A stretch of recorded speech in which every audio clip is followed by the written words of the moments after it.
शांताकारं भुजगशयनं पद्मनाभं सुरेशं विश्वधारं गगनसदृशं मेघवर्णं शुभांगं लक्ष्मीकान्तं कमलनयनं योगभिध्यानगम्यं वन्दे विष्णु भवभयहरं सर्वलोकैकनाथं। हरे कृष्णा, राधे राधे। आइए श्रवण करते हैं अश्विन मास में आने वाली पाप कुंसा एकादशी व्रत की कथा। इस कथा के श्रवण मात्र से पापों का नाश होता है या पाप नाशक एकादशी है। अर्जुन ने कहा, हे जगदीश्वर, अश्विन माह के शुक्ल पक्ष की एकादशी का क्या नाम है तथा इस व्रत के करने से कौन से फलों की प्राप्ति होती है, यह सब विधि विधान पूर्वक कहिए। भगवान श्री कृष्ण ने कहा, हे कुंती नंदन, अश्विन माह के शुक्ल पक्ष की एकादशी का नाम पापा कुंसा है। इसका व्रत करने से सभी पाप नष्ट हो जाते हैं तथा व्रत करने वाला अक्षय पुण्य का भागी होता है। इस एकादशी के दिन इच्छित फल की प्राप्ति के लिए भगवान विष्णु का पूजन करना चाहिए। इसके पूजन से मनुष्य को स्वर्ग लोक की प्राप्ति होती है।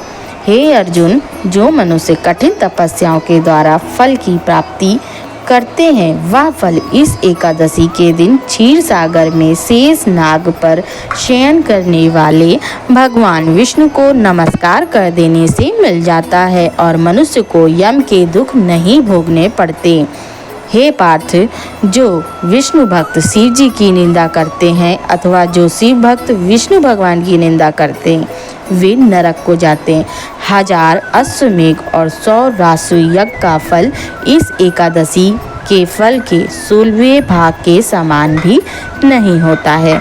अर्थात इस एकादशी व्रत के समान संसार में पवित्र तिथि नहीं है। जो मनुष्य एकादशी व्रत नहीं करते, वे सदा पापों से घिरे रहते। जो मनुष्य किसी कारणवश केवल इस एकादशी का भी उपवास करता है, उसे यम के दर्शन नहीं होते। इस एकादशी के व्रत को करने से मनुष्य निरोगी काया, सुंदर नारी, धन धान्य की प्राप्ति और अंत में स्वर्ग को जाता है। जो मनुष्य इस एकादशी के व्रत में रात्रि जागरण करते हैं, उन्हें सहज में स्वर्ग की प्राप्ति होती है। इस एकादशी के व्रत करने वाले मनुष्य के मातृ पक्ष के 10 पुरुष, पितृ पक्ष के 10 पुरुष तथा स्त्री पक्ष के 10 पुरुष भगवान विष्णु का रूप धरकर एवं सुंदर आभूषणों से परिपूर्ण होकर विष्णु लोक को जाते हैं।